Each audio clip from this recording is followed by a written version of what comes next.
Welcome to Pause for the Truth, where you can sit back, relax, and hear an honest dialogue about health, wealth, legal, and social issues. The hosts are Dr. Rogers Kane, family practice physician, and Jocelyn Turner, health education consultant, with co hosts from the Northeast Florida Medical Society and its foundation. Stay tuned for the truth about matters affecting you and your family. We're here to tell you what's really going on and why.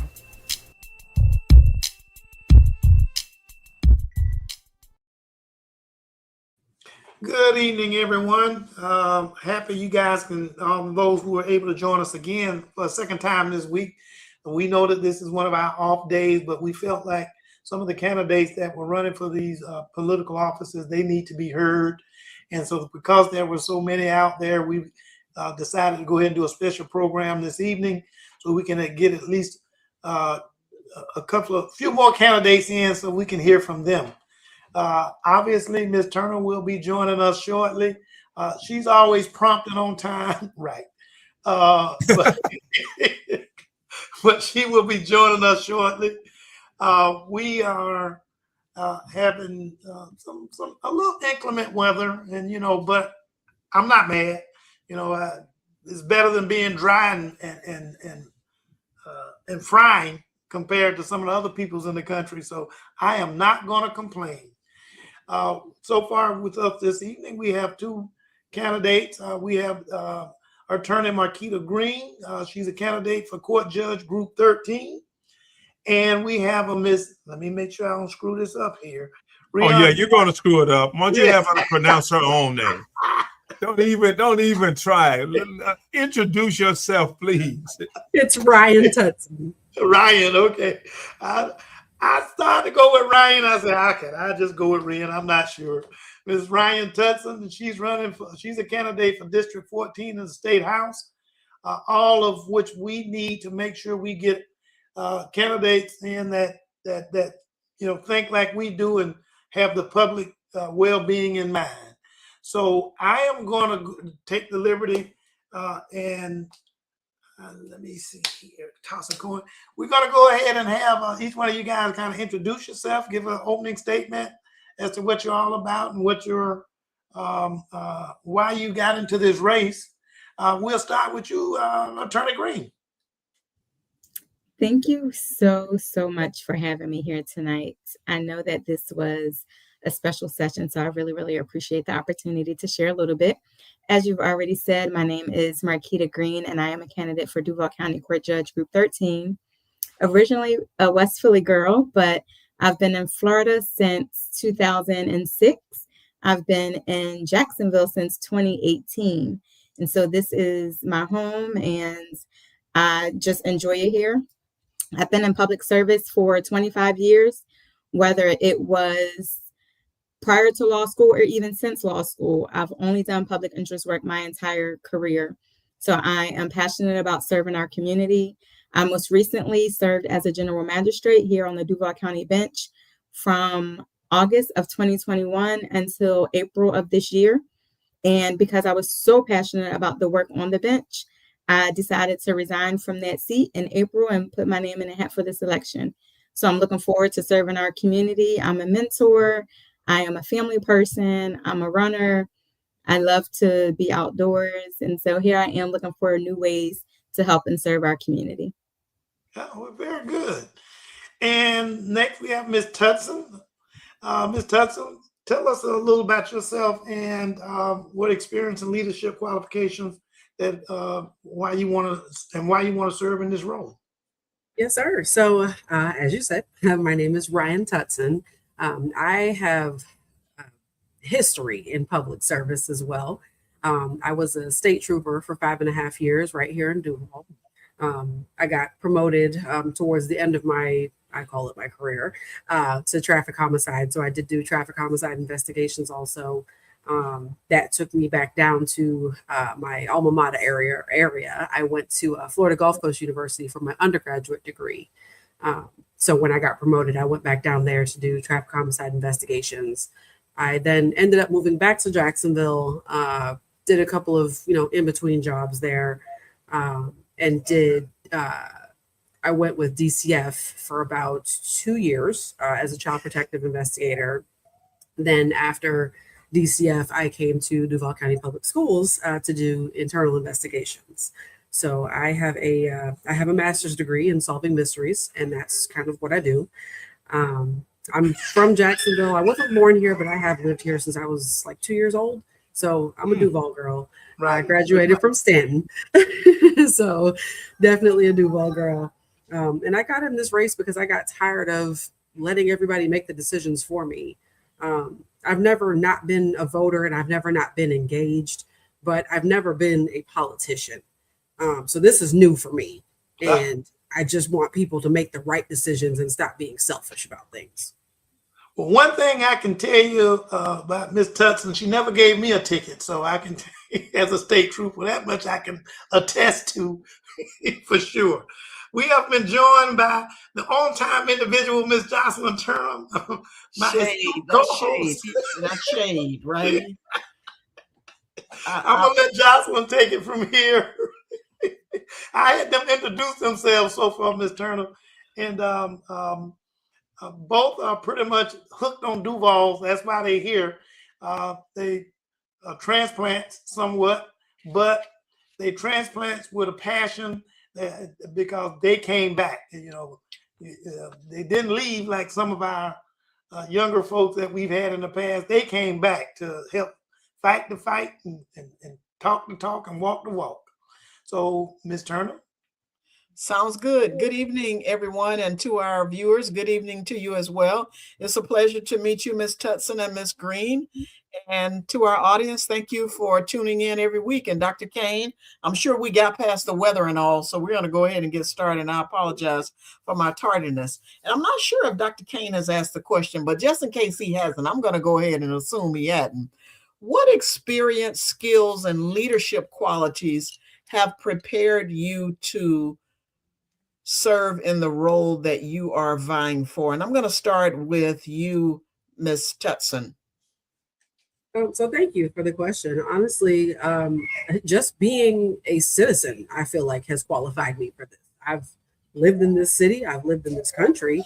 I pay attention. I know what people in my area are looking for. I know what the general public wants, and I know that yes, while we're in a time where there's MAGA all over the place that are absolutely tearing things up, a majority of us do want the same thing. We just want to live comfortably. So I feel like as somebody who wants that also, you know what, I'll step up and take that role to help us get there. Thank you. And what about you, Ms. Green, and then Ms. Butler? I'll bring you in just a second. Ms. Green, what about you? What experiences, skills, and leadership qualities have prepared you to serve in the role that you're vying for? How much time do I have? Okay, no. So I say that. I say that because I think what we are looking for in the judiciary is someone with a diverse background. And so I mentioned earlier, I'm originally from West Philadelphia. And so having that inner city background certainly gives me some personal information as to what it is like to be in a community such as Duval County.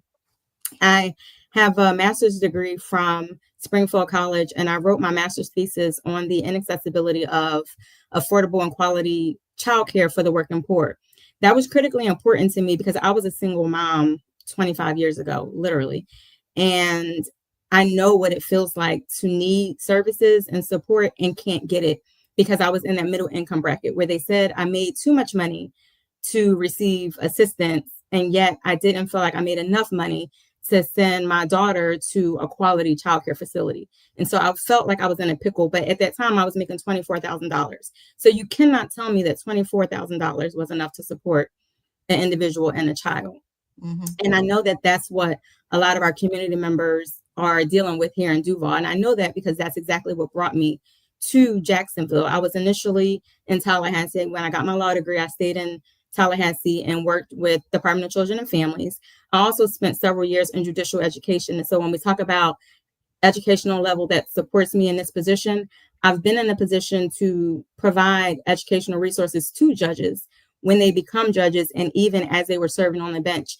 And so I literally for years were in the training classes with judges in terms of what information is important, how we maintain fairness and make sure that we're not bringing biases onto the bench. If you can think about what a judge has been taught, I've sat in those classrooms for a number of years before coming over to Jacksonville. And when I got here, I came here to start up a low bono program at Jacksonville Area Legal Aid to help the same population of individuals that I wrote my thesis on back in 2001. I started the Family Law Assistance at Reduced Expense program at JALA. That's literally what brought me here, was to start that program. And that program was started in February of 2018. It still exists today. And so I do have a passion for the community. After I started that program at JALA, I had an opportunity to serve as a general magistrate on the Duval County bench. So from August of 2021 until April of this year, I was a general magistrate. I was in the courtroom. I was receiving evidence and testimony. I was meeting with litigants, whether they were self-represented or with an attorney. I was literally doing the work that I'm asking our community to vote me in for. And so I have that quasi-judicial experience. I've heard over 5,000 cases in a multitude of subject areas, and I know what it's going to feel like to be on the bench. Will I have some new substance areas? Sure. But because I've learned how to navigate those subject areas for the past 5 years, I'm confident that the learning curve will be not as steep as it might be if I didn't have that experience. So that's just kind of on the surface, some of the different experiences and educational credentials that make me qualified to serve as the next Duval County Court Judge. Real quick, tell us what JALA stands for, because the listening audience may not know. Certainly. JALA is Jacksonville Area Legal Aid. So a lot of individuals don't qualify for legal aid services. If they are not a victim of violence, they cannot get family law assistance. And if you're not at below 200% of the poverty level, you can't access legal aid services. So FLAIR, Family Law Assistance at Reduced Expense, helps community members access that attorney at a lower price point. Okay. Thank you. I know what it means to be too broke to be poor and too poor to be broke. So yes. Thank you. Thank you, Ms. Green. Ms. Butler, welcome. Thank you. Thank you for joining us. And I love it how our candidates are so passionate. They're like, yeah, I can do it, but I'm going to be driving from point A to point B. But if I can pull over and you don't mind seeing the back seat of my car, I'm good. So thank you so much for joining us. Tell our audience a little bit about yourself, Ms. Butler. Okay, and thank you all for having me. And you're right, my car is a campaign vehicle right now, so you're gonna see signs and everything else. Well, a little bit about myself. I was raised here in Jacksonville, educated right here in Duval County Public Schools, from Pickett Elementary to Ruth C. Payne Middle, and I finished 7th through 12th at Stanton College Prep, and matriculated on to, and I read your bio. So I went to the Florida State University, but we'll still be good friends. I know you got it. And enjoyed, I got accepted to Florida and Florida State, but Florida State called me back first for the majorette team. So I was a twirler at Florida State, and that's the only reason. So, but then I went on to receive my master's at Jacksonville University in educational leadership. So I am a 35-year business owner. We just did our 35th performing arts recital. My daughters had their first year running it by themselves. And I spent 21 years, thank you, spent 21 years in Duval County Public Schools. And so from teacher to specialist to early college coordinator, where the students get their AA degree, to dean of students, which I was very passionate about, assistant principal and principal. And so, 3 beautiful daughters and 3 grandbabies. So since you have the floor, and I'll get back to Ms. Tutson and Ms. Green, let me ask you a question, Ms. Butler. Yes, ma'am. What's your vision, since you're running for school board member, what is your vision for the future of our public schools? Oh, thank you for that question. Being a product of, a worker there and being moved around to 9 schools in 21 years, happily so, because I believe in, doing what the district needs you to do. One of the biggest things that I know being inside and being on the outside is transparency. We have got to make sure not just District 4, but all communities and parents, stakeholders, and even the educators, because even as an educator myself, a lot of times we're in our buildings and we have tunnel vision and we're working for those kids, that cause. And so we're not on the outside in this arena. And so I think it's very important for parents and community and everyone to know what's happening from the judicial side, what's happening on the governance side, because by the time the parents and families and we get the information, legislation was written 4 or 5 years ago. And so now we're saying, why are we closing schools, or why is School of Hope coming into our buildings? Well, it was already happening. So one of my things is to make sure, if God affords me the opportunity to get in this seat, is to make sure all stakeholders are at the table, all parents and families are educated about the things that we're doing. So that's one of the main things that I think, that transparency on budget, transparency on, we're a district. But because we're a district, there's still a large population of students in every single school that are low performing. So we need to make sure that we're providing that transparency so that we can actually move all students and not just the ones that create the grade. Thank you. Thank you so much. And Ms. Tutson and Ms. Green, I'm going to ask you both this question. What are the top 3 issues you believe are most important to the people you hope to represent? I'll start with you, Ms. Tutson. So top 3 issues, in all honesty, starting with affordability. Right now, we are living in such a volatile market, a volatile economy.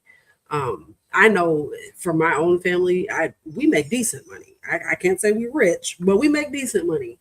And the fact that it still costs a mortgage for our 2 toddlers that are in daycare is insane. In fact, I think our rent is less than what we pay for daycare. Wow. Gas is still over $4 in some places. You've got people that, like, Ms. Green said earlier, too broke to be broke. I've got enough money, just enough money to not get all these qualifications for assistance, but not enough to do it myself. And unfortunately, I've been in that boat almost my entire life. And I can say from my first child, I didn't qualify for WIC. That's crazy. I was a single mom too. So, things like that. We have got to get affordability back to where it can actually be affordable. Number 2 for me is public safety, because I was a state trooper. With that, I don't mean, going after, undocumented immigrants and those things. I actually want to have protections for people. They have obviously been here and come here for a reason. And it's not to, steal people's jobs. They want to make a living too. They want to get out of their turmoil and their volatile countries and unstable governments. No, they might not all be here the right way, but just like we've seen with those that were on the temporary protected status, well, why did they end that? Those people were here under legal, circumstances. And Florida has a huge Caribbean population on top of just immigrants in general. So for me, I want to make sure that those people get the protections they need to be able to stay here. They are working, they are paying taxes, and they don't get any of the benefits that actual citizens get. My other thing is for women's rights. I have a personal gripe with people who don't support autonomy for women. My whole thing is, unfortunately, I'm gonna say it like this: if you've never had a uterus, you don't get to legislate about it. I've almost died in childbirth twice. So like I said, I have a personal gripe with those who like to tell me what to do with my body. I would have liked to be the one to make the decision if I wanted to have my daughter. Now, don't get me wrong. I love her to pieces. She is the cutest little thing ever. But I had to risk my life again after I just almost died giving birth to my son 18 months before that. So, I would have liked to be the one to make that decision. So I'm definitely fighting for those 3 things primarily. Thank you. Thank you, Ms. Tutson. Ms. Green, what about you? What are the top 3 issues you believe are most important to the people you hope to represent? I think judges are in a different position, but I'd say from my experiences is our community wants somebody who has experience, someone who knows the law and can properly apply the law. I think our community wants someone who has integrity. So that's not just someone who is physically there, but someone who has the heart of the people and isn't there for title, promotion, for the accolades that come along with being a judge. With that, I think that also looks like consistency and accountability. So making sure that our community understands how a decision has been reached and that there's full transparency of how that decision was made, orally and in written opinions. and that it's consistently applied across sectors, across individuals, regardless as to race, gender, socioeconomic status, and other things, and making sure that cases are being heard timely. I think all of that falls under integrity. And then the last thing I would say is respect, that no matter who comes before the court, they want to be treated with dignity and respect. And I think everybody deserves that. So I would say experience, integrity, and respect. So, Ms. Green, tell us about a time when you brought together people with differing opinions to solve a problem. And what did you learn from that experience? Differing opinions to solve a problem. I am in multiple facets. So I've worked obviously in public sector, but I'm also a mentor for teen moms. And so there have been times where we've come together to navigate situations with various girls that have come to our weekly meetings and have had to help them navigate some life challenges or situations. And so being there to help mediate situations, give different viewpoints is one example. I've raised 3 girls, so personal experience. Raising kids anyway is a challenge, but raising 3 girls, 2 who are twins, there are lots of attitudes, lots of opinions, and having to navigate that and making sure that there are no issues. I've done that for the twins will be 21 in just a couple of weeks. So for 21 years, I've been navigating conflict and bringing people together. I've worked with individuals at different stages in work. I know Ryan mentioned being an investigator with DCF. I was a children's legal services attorney at DCF for almost 6 years. I was a line attorney and then a supervising attorney. And in that capacity, it was the CLS attorney, but we were making decisions while we worked for DCF. The investigators work for DCF, but ironically, CLS attorneys don't supervise the investigators. And so there can be a difference of opinion whether a case should be brought and whether children should be removed from a home or a case should be filed. And so there were a lot of discussions about how we move forward if we did not agree. And I did not always agree, but we had to work through together how we agreed or how we moved the case forward. And then as a supervisor, I was that person helping my line attorneys to navigate that process. So I could give a lot of different examples, but it's hard to pinpoint just one because it's just something that as an attorney, as a mom, as a mentor, it's something that I do every day. All the time. Those 3 girls, I probably was the most challenging one though. Those twins, I hope they're not listening. Ms. Butler, student success is the ultimate goal of public education. What strategies would you support to improve academic achievements for all students? Oh, definitely. Academic, we have policies and procedures in place already for all walks of life or student life. And so I think monitoring is one important factor. So what I mean by that is when you have a leader in the building or your principal and there's designations for the assistant principals and there's things that we have to carry out, everything should be monitored. If it's monitored, then you can kind of gauge the data and the results. And then from there, you know what to do next. Data drives your next decision making. So using the data from the test scores, using the data from classrooms, checks for knowledge and different things. They have tools in their toolbox, teachers do, or should be trained a certain way to be able to navigate what's going on in the classroom. They should be able to know who's who and where they're sitting as far as their levels go. There's a lot of different things that can be used, but it's the implementation and it's the monitoring so that the kids can receive the extra remediation that they need. And then when we talk about students that have IEPs, the individual education plans, there's a variety of reasons as to why they may have those. And so that just needs to be carried out as well. The specialists that are in the buildings, the small groups they pull or push in, everything needs to happen. And the gains that are expected will happen. And it has to be consistent. It can't just be checking a box. It has to be consistency and monitoring and passion and real true desire by the educators and all that are in that building to make and help those students move forward and to close those educational gaps. Thank you so much. And Ms. Tutson, if elected, how will the public know? No, not that one. This is one, I think, I know this is a good one for you, Ms. Tutson. Many residents feel disconnected from government. How will you remain accessible and responsive to the people you serve? Well, that is a fantastic, you're right. That was a good one. So I've already started. On my website, ratutson.com, I already have my phone number posted. I have a interaction button that's literally called Talk to Tutson, where it goes to a form that you can fill out to say, hey, this is my concern, or this is my comment, or whatever it is, because I want to hear from the people around me. I want to know what your concerns are, because clearly I am one person and I can't be everywhere at the same time.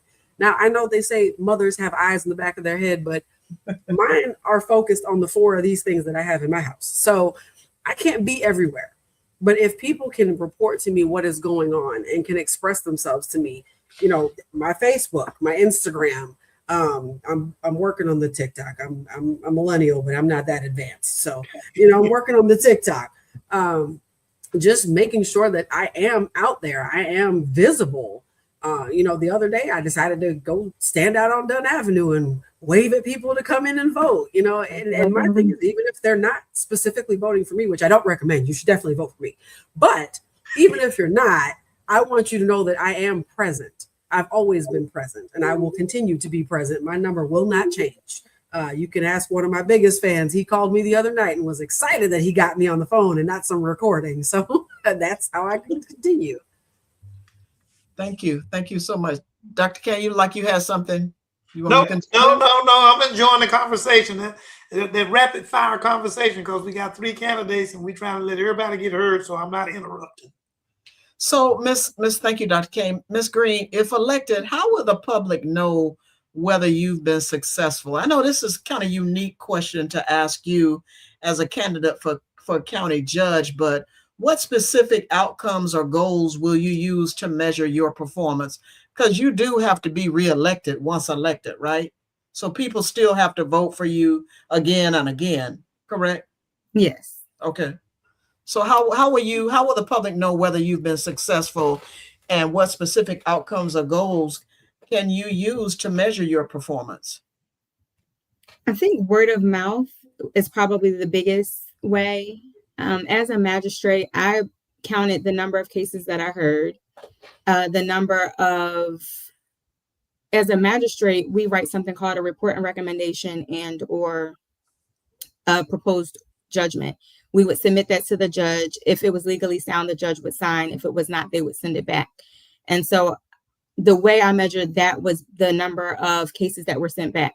So I've only had 2 cases out of over 5,000 ever sent back in almost 5 years. Wow. So I would take that same mindset and take that into the role of a judge, which looks like reversals. So if I'm writing an opinion, how many are being reversed by the higher courts? How many is the Supreme Court or other courts sending back saying, Judge Green got this wrong?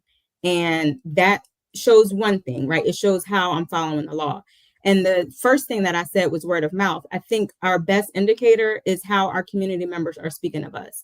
So if community members are coming before me, when you speak to someone who says, I've appeared in front of her on a juvenile diversion case, what was your experience? How did you feel when you left? I think that's the best way is, people talking about their experience in court is a good way to measure. But I would look at both.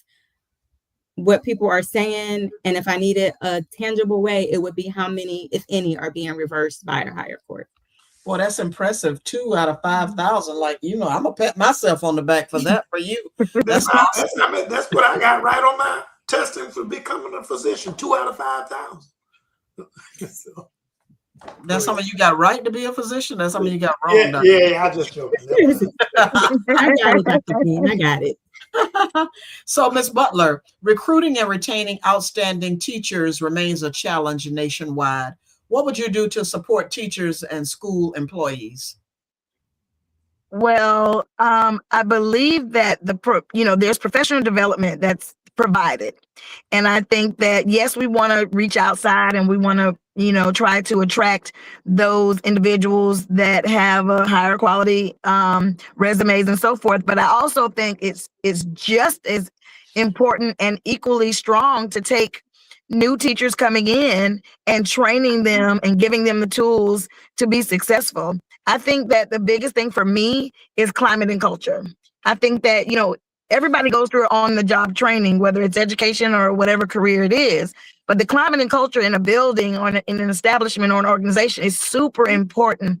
I would always tell my staff in the schools, we're a family because we're with each other so much time during the day. By the time they go home and leave schools, you're in the mundane moment of, preparing for the next day, cooking dinner and getting kids ready and then the next morning you're right back up. So creating that from the beginning in every space and every building, treating it like a family, giving it some things, because I want to make sure people enjoy coming to work every day. I want to enjoy going to work every day, even long, drawn out hours. I would get to work at 6:30 in the morning before the buses come. And I wouldn't get home to 8, 9, or 10 because I'm an athletic girl and I'm an arts girl. So I'm going to be at the game so the kids can see me cheering them on. And then I would make it home. So I think that to come back to the answer is really just giving the teachers a place that they can trust. They know that if I don't know how to do something, I can go to that administration and ask and not feel like I'm supposed to know something. But if we give them the tools and train them consistently and regularly, it will make a difference. And they will be happy delivering instruction and the kids will know. Kids know what a teacher knows and doesn't know. Yeah. So just that environment, that climate and culture. And I believe that when people are happy, they're going to stay and learn what they need to learn. My buildings, I thank God I've had buildings where when I was getting ready to move, my teachers would say, "Can I go with you?" I'm like, "No, I don't think so, because there's rules. You got to stay here 3 years." But every building I've gone in, that climate and culture is extremely important. And then the training will come and we'll have successful teachers and successful students. Thank you. Thank you. And Ms. Tutson, how will you work with colleagues who have different political views or priorities to achieve positive results for the community? That is a fantastic question. So I've done a little bit of research on the politics side of it. So as a state trooper, as a DCF child protective investigator, even in my investigations now with Duval County Public Schools, I'm just naturally able to come to agreements with people. That's one thing, because I've learned in my time as a trooper that you catch more flies with honey than vinegar. You got to learn to, yes, be firm in your stance, but also you have to learn to listen to people. You can't simply disagree and then count them out. That's not how things get done. When we need to accomplish things, it's going to take give and take. It's almost like a marriage. You're not going to win everything in a marriage, although, my husband will tell you I win everything, but there is compromise, there is compromise that has to happen. You're not going to like everything that, someone on the other side of the aisle has to say or wants to do. But my standard is this going to cause detriment to us, or is this just something I don't like personally? For example, I'm not a lover of capitalism because I feel like, it's taking advantage of people. At the same time, I'm also not great at doing business like that. I'm not a salesperson. I can't, BS you into buying a product that I don't support. So I'm one of those people that I'm going to look at the effects and I'm going to do my research first before I give an answer on anything. I'm going to say, hey, I've taken the time. I've considered all the factors. No, I don't love it, but it's not going to cause harm. And if this will help us get our agenda done on our side, that's what we have to compromise on. But I will never, ever give up my beliefs just simply to accomplish things. I'm going to check in 100% with my constituency first. Thank you. And Ms. Green, many voters may not fully understand the responsibilities of a county court judge. Can you explain the role and the types of cases you might hear? Certainly. Duval County Court, like every county court, is considered the people's court. These are the cases where individuals are more likely than not coming to court for the very first time. A lot of us don't expect to ever come to court, but we never know what's going to happen. And so what that can look like in the civil sense are your small claim pretrial cases under $8,000, which are your landlord tenant. You go into an apartment, you don't get your security deposit back. So now I'm going to go to small claim courts to get it back. Maybe there's an auto accident and the auto company hasn't recovered all of their funds from the insurance company. And so now they come after the driver, or the owner of the car rather, whether you are the driver or not, to recoup any lost funds. That will come to small claims. There are a lot of credit card cases that come to small claims court. There are civil cases under $50,000, and that can be any auto accident with an 18-wheeler or some other housing construction issues where the liability is under $50,000. There are landlord tenant issues where evictions are very high in Florida, the way our laws work.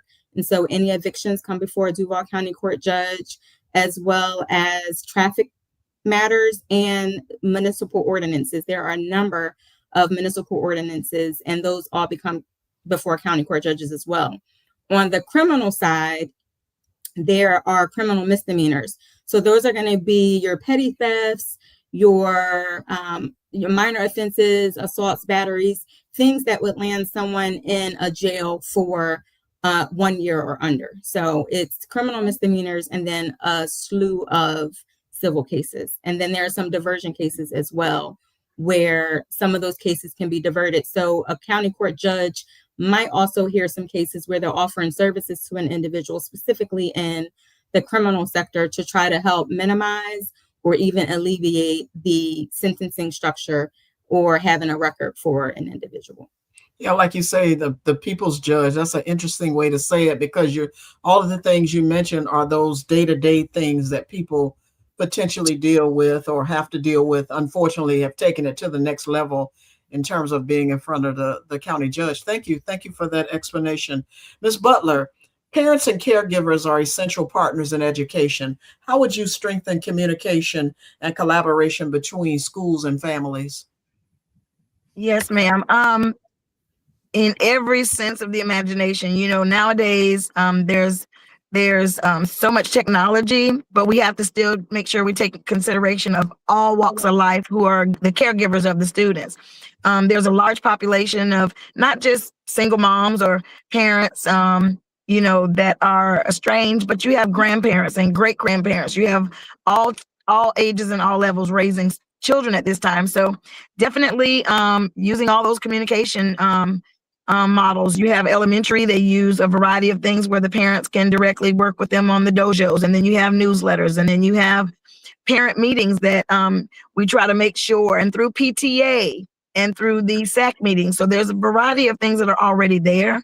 And then when you have secondary, your middle and high school, a lot of times the students are able to also articulate what's going on. So keeping the communication vast and very wide range so that everybody can receive, and meeting them where they are. A lot of parents don't have transportation now, so some of them can't necessarily always make it over to the building. So like we're on Zoom right now, so having different ways to be able to pull them in and make sure that they're aware of everything that's happening for their students.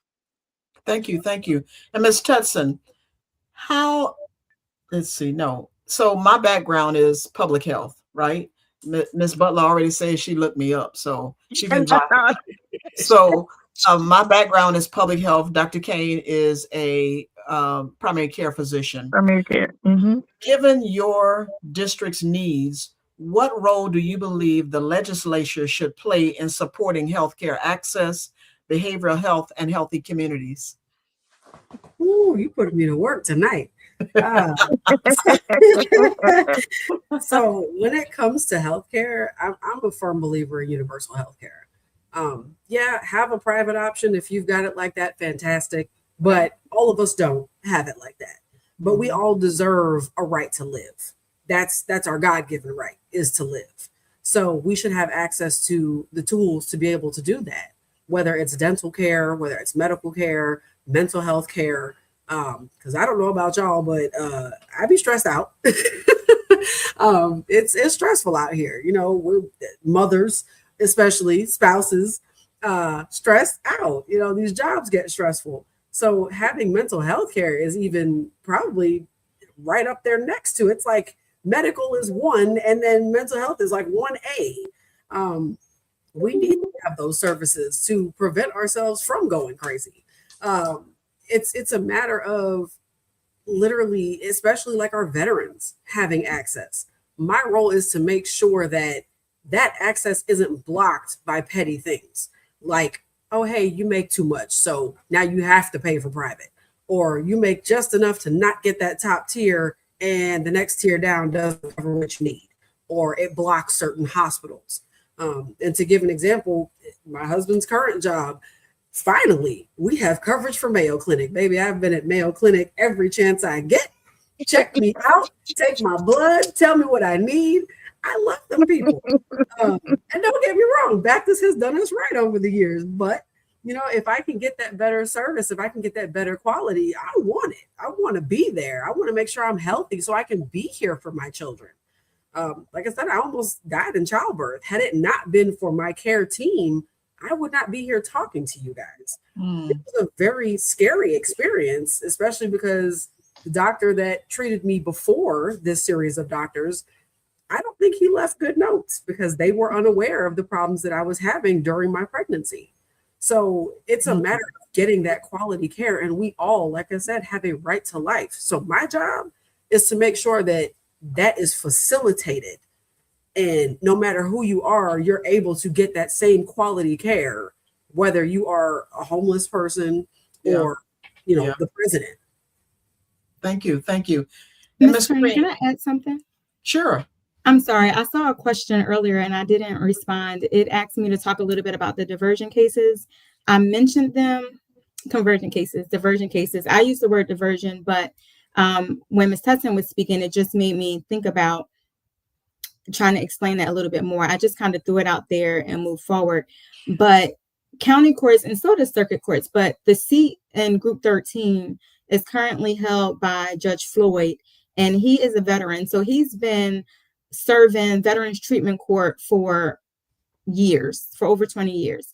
And what that looks like, that's one of the biggest diversion or conversion courts that we have.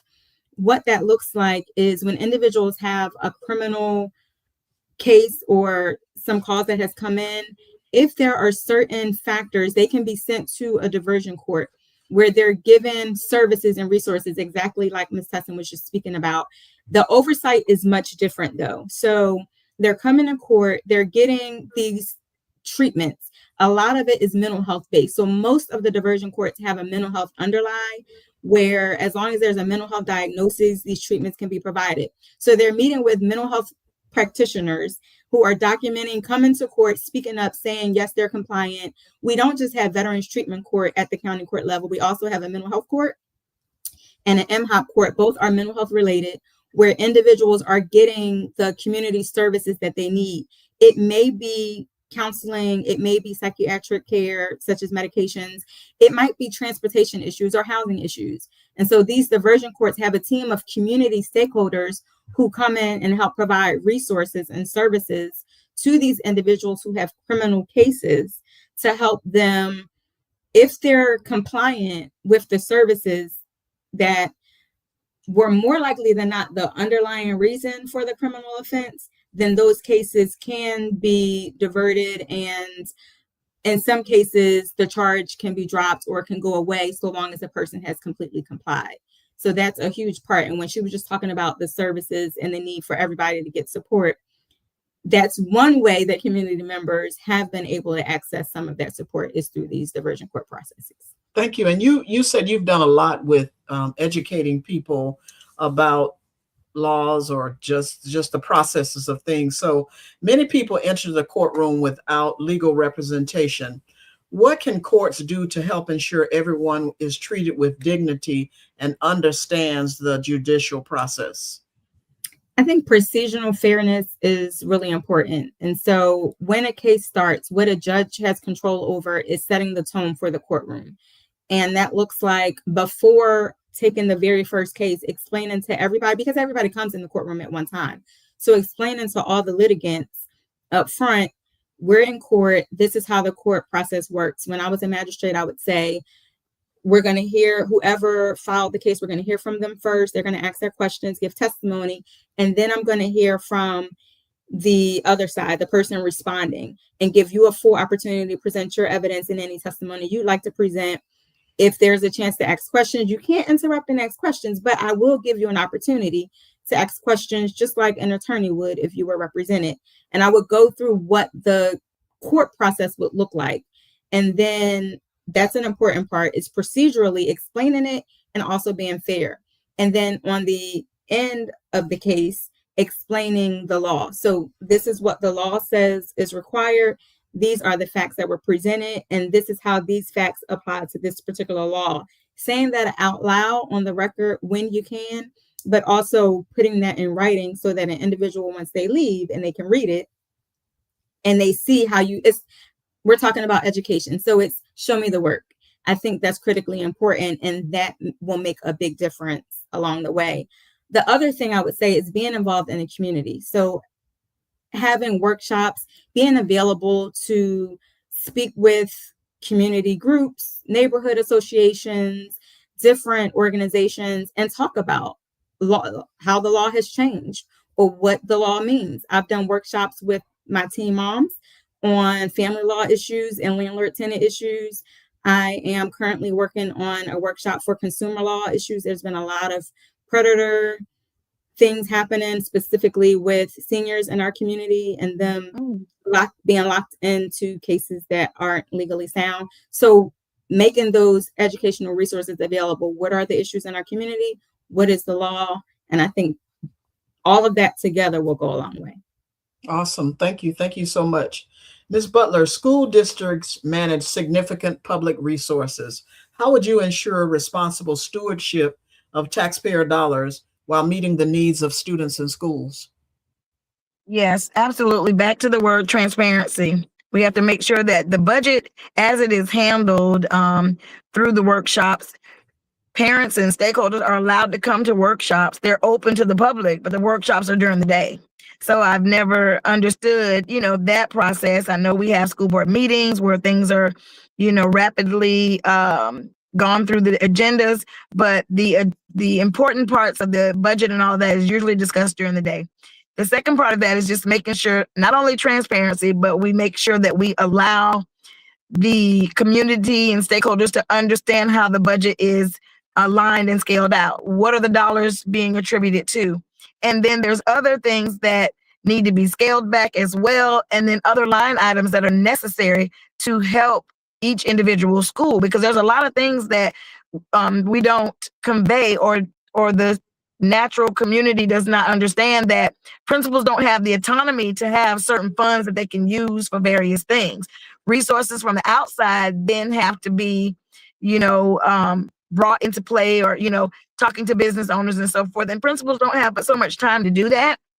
And so I think with all the money that is allotted out there, some of that can be attributed back to the schools. And so it's just, if I'm allowed to get in the office seat, just drilling down, scaling back, and being able to put appropriate funds where it's necessary to help teachers and what the students and the principals and administrators really need to help with resources, because a lot of it comes from the outside and they have to almost like beg, borrow, and, hopefully someone will support it. I will share this really quickly. One of the things that I am extremely passionate about that I'm going to do, and I've already started doing, is every school in my district, I can only control that district, will have a church aligned to it, not to impose their religious beliefs, but there's so many things that the churches can do to help, whether it's just, teachers coffee and things for the teachers lounge, but also having a bank that is aligned to every school and some other stakeholders and business owners. So if we spread that wealth out in my district,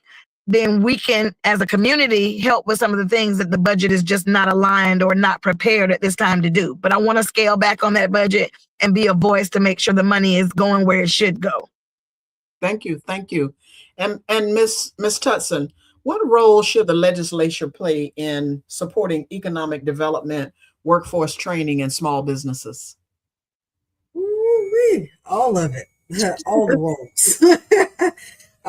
So first and foremost, there should not be barriers to any of it. one of my strongest points of affordability and assurance, because my platform is accountability, affordability, and assurance. One of my strongest points is that we need to have a pathway for those who are reintegrating into society from the prison system. That is the biggest, I'm trying to be politically correct about the word I use here.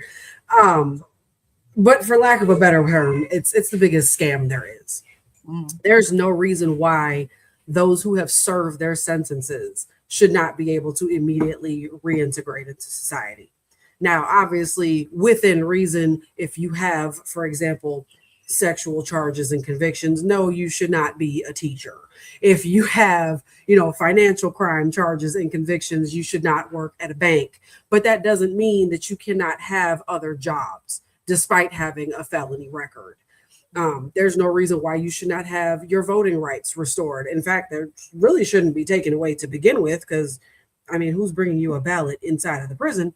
But, even if you suspend them, the day that you're released, there should already be, a job set up. There should be trades taught while you are within the system. There should be education, because why are you not being trained? What do they say? The idle mind is the workshop. There we go. That's the one. So it's a matter of getting people into a place where they can be productive. Students need to be prepared when they come out of high school. Yes, as much as I love for everyone to go to college, college isn't for everyone. Yes, we want you to get a higher education, but everyone unfortunately doesn't have that particular interest or discipline to do it. So they should be able to be taught trades so that when they come out of high school, if they don't see college as their future, they can still be functional adults in society and not be stuck, having to live off of others or getting into trouble because they can't do things. As a legislator, my first job is to make sure that there are no blockades to people being able to function in society as engaged members, whether that's voting, whether that's getting jobs, whether that's just being able to engage in society and not be blocked from housing. So that's honestly, it's literally me removing the blockage. Okay, thank you. So Ms. Tutson, public service is not, now I'm gonna ask Ms. Green. Public service is ultimately about improving people's lives. If you're elected, I'll say when you're elected, because I say that to everybody, right? When you're elected, what do you hope your community will say about your leadership and service at the end of your first term? And that's going to be a question for each of you, so get ready. That everyone who came before me had a fair opportunity to be heard, and that they were treated with dignity and respect. I think the way people leave the courtroom is really important, and their perception of how they were treated, their perception and feelings about how the process worked.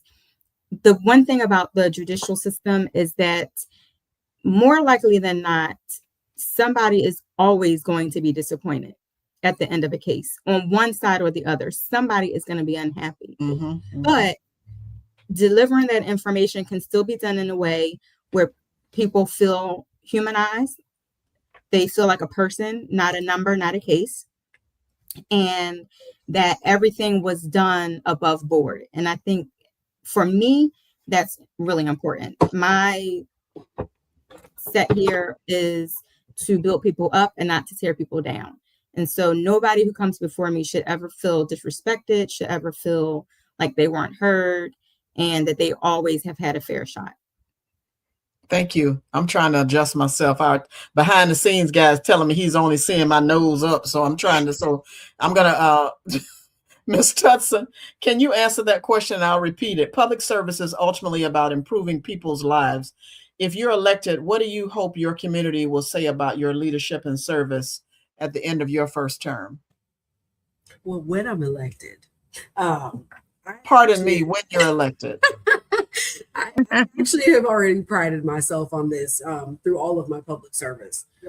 When I started as a trooper, my main goal was to make sure that I left a place better than I came into it. That's something that my parents instilled in me. You always leave it better than you found it. whether that's visiting somebody's house or going to a new job. When I was a trooper, I made sure, as you know, Marquita said, that when you're out there, people do hear you. You know, sometimes it might not be a big deal to you, but this is the worst day of that person's life. And you don't want them to go back, you know, to their homes or their friends and say, oh man, that person was awful to me.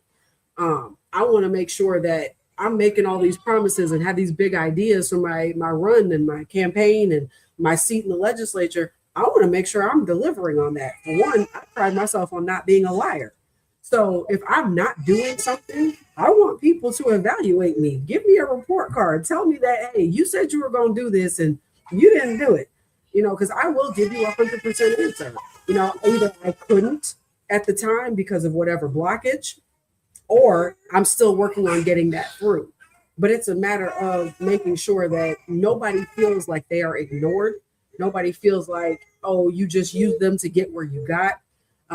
And making sure that at the end of all of this, they can say, hey, she was real. She delivered on it. She was 100%. She was transparent.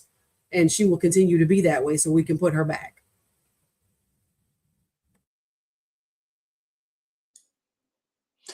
Ms. Turner, are you muted? Yeah, just having a conversation with myself. I'm sorry. I see. Ms. Butler, public service is ultimately about improving people's lives. When you're elected, what do you hope your community will say about your leadership and service at the end of your first term? Oh, yes, ma'am. I am hoping that my community says what they continue to see already, that I am a servant transformational leader. Oh boy, I've been raised to serve. And so in all of the facets where I've been able to have my hand in it, I've been serving the whole family, not just the children, but the family. And I want them to be able to say that she was transparent. She was available. Like Tutson says, my phone number is everywhere. I have the same phone number. People call me all the time. Parents call me for progression about their kids' classes. I want that same transparency, that same reach to continue. I want them to say she's available. I want them to say she made a difference. And again, not just for the children, because they're going to be in the classrooms. They're going to see teachers. I want to continue to help the whole family. Parents have gone back to school, resources for financial stability. I want to be able to help the whole family and continue to do that. And I hope that's one of the things that, or many of the things that they continue to say that I have made it through that first year. Thank you. And here's let me ask a quick question. Our school board candidate. Now, one of the things I've noticed, because I take care of a lot of teachers and stuff, but some of their health status is really kind of poor. And one of the main reasons, I think, is because they're so busy in their classroom, they don't get a chance to get out and take care of themselves. And, you know, one of the favorite sayings I have with them is you can't take care of anybody from a casket. You can't teach anybody from a casket. And so, except how to die. Or how not to die, whichever way you want to look at it. What can we do? What will you do to look at trying to make sure that teachers are given an opportunity to take care of their own health? Because again, they're so tied up in the classrooms that they can't get out to see. It won't be a Mayo Clinic for them. It won't be any other doctor for them necessarily. And so what can we do? And what can be done to take those teachers out so they can get better care for themselves? Right. Healthcare, affordable healthcare. We're going to go in that route as well, making sure it's affordable, making sure that, you know, the pay in which teachers are receiving. And they say you keep harping on that, but it's true. I mean, we're at the bottom of the bottom in Florida. Duval County is even lower than that. And so they need to be able to have the income to be able to support it, and then affordable healthcare. Now let's go in a different direction with that. I love your question because, again, what is being promoted in that building? Am I afraid to take off?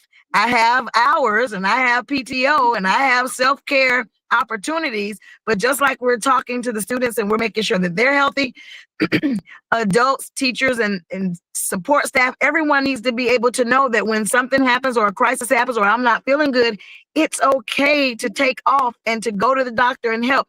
Again, making those climate and cultures and that trust where teachers feel like they're not bullied, you got to be at work. And for a teacher to take on that responsibility of an educator, I think I would venture to say most of them know that. They know that they need to be present. But if something should happen, they should feel like it's okay to take leave or to be able to go and do and take care of themselves.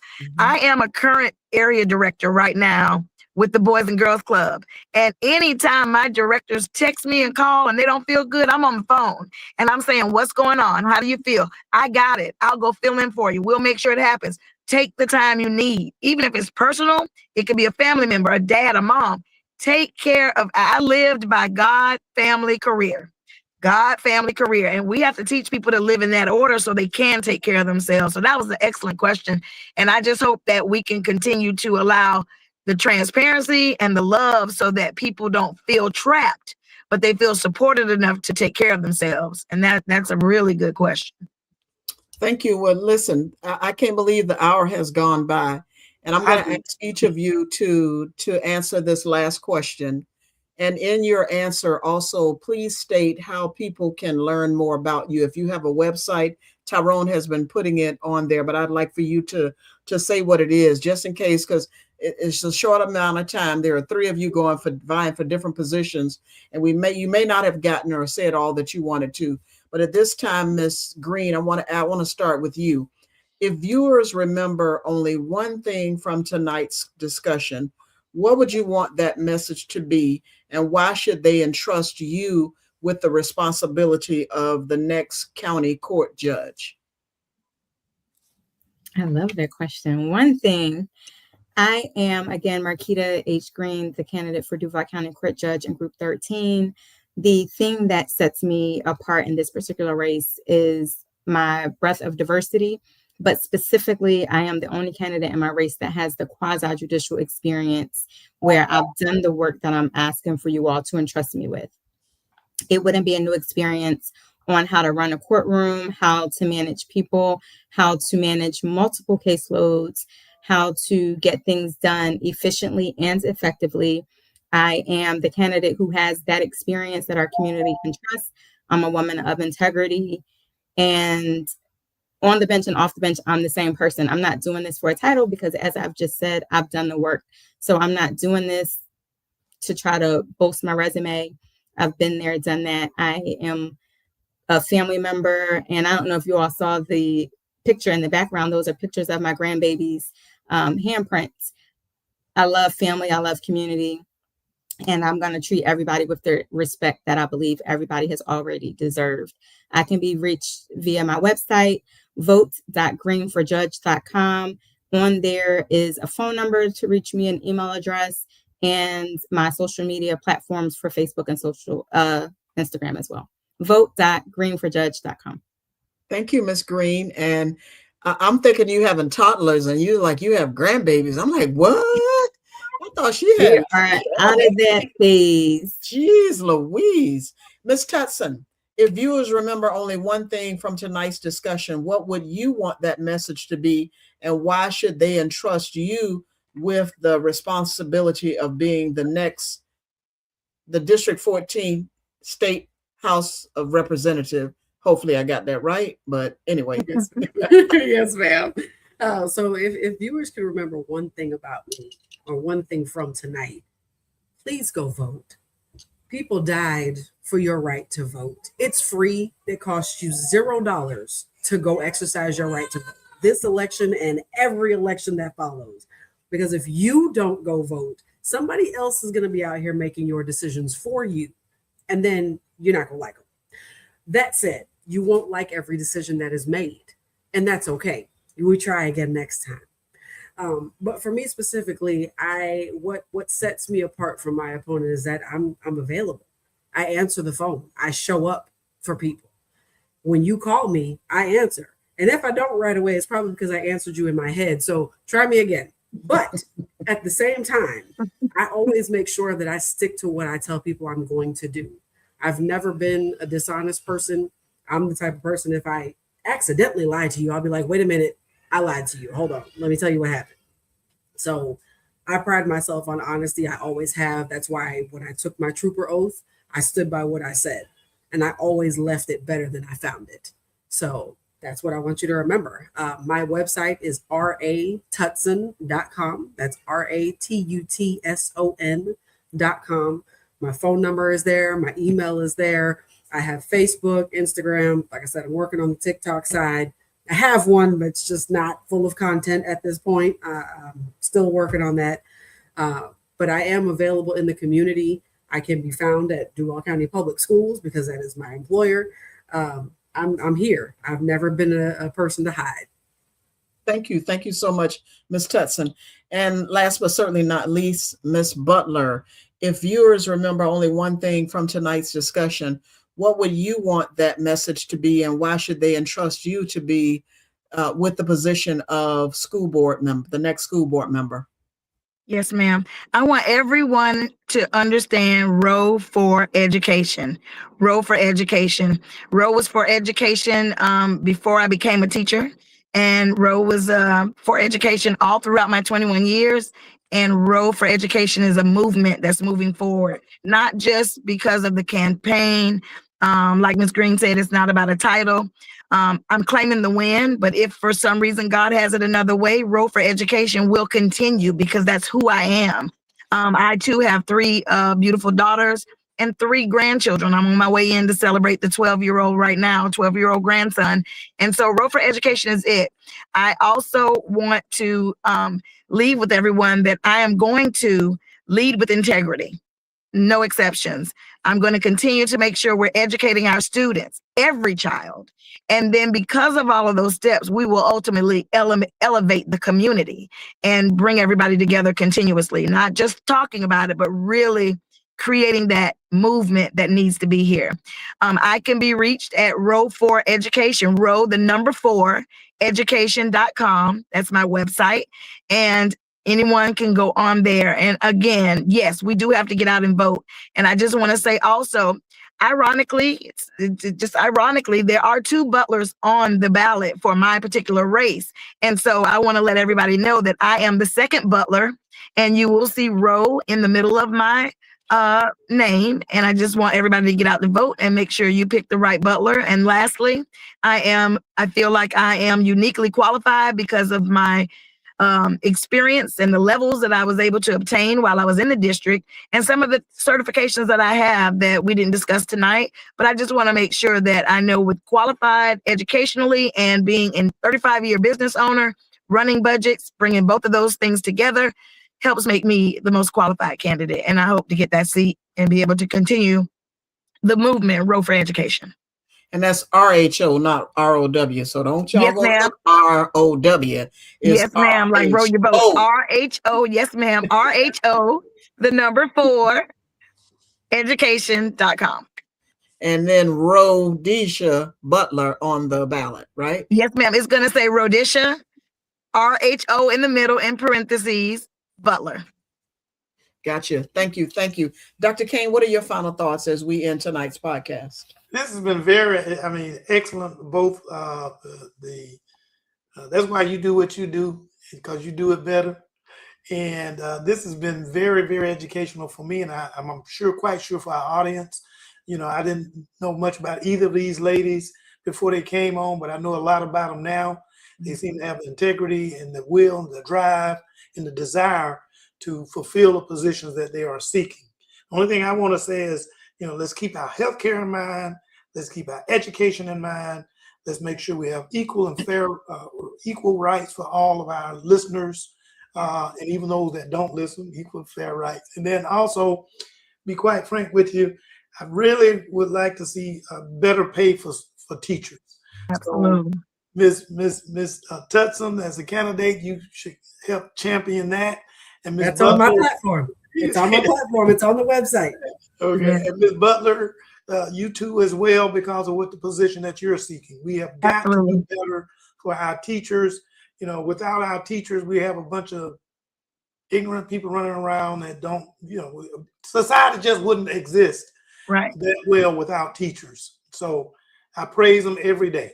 Yes, me too. Thank you. Thank you. As we come to the close of tonight's program, I'd like to extend my sincere appreciation to each of our candidates for taking the time to join us and for answering my text messages, and for their Thank you. willingness to serve our community. Running for public office requires dedication, sacrifice, and a commitment to public service. And we thank you for sharing your experiences, priorities, and vision with our audience. I'd also like to thank our viewers for spending this time with us. We hope tonight's conversation has helped you better understand the important roles these offices play and the responsibilities of those seeking to serve. And as one of our candidates said, people died for the right for us to be able to make that mark. So let's do it. Remember, our democracy is strongest when citizens are informed and engaged. We encourage you to learn more about each of these candidates, every candidate on your ballot. Seek information from credible sources. Attend candidate forums. Ask thoughtful questions. And most importantly, make a plan to vote. At Pause for the Truth, our mission is to educate, inform, and inspire conversations that strengthen our communities. We are committed to providing a respectful, nonpartisan platform where diverse voices can be heard and where voters can make informed decisions. On behalf of my co-host, Dr. Rogers Kane, and our technology director, also known as the behind-the-scenes guy, Tyrone Jackson, and the entire Pause for the Truth team, thank you for joining us this evening. Until next time, continue seeking the truth, stay engaged in your community, and remember that informed citizens help build stronger, healthier, and more resilient communities. I'm Jocelyn Turner. Thank you for watching Pause for the Truth. Good evening.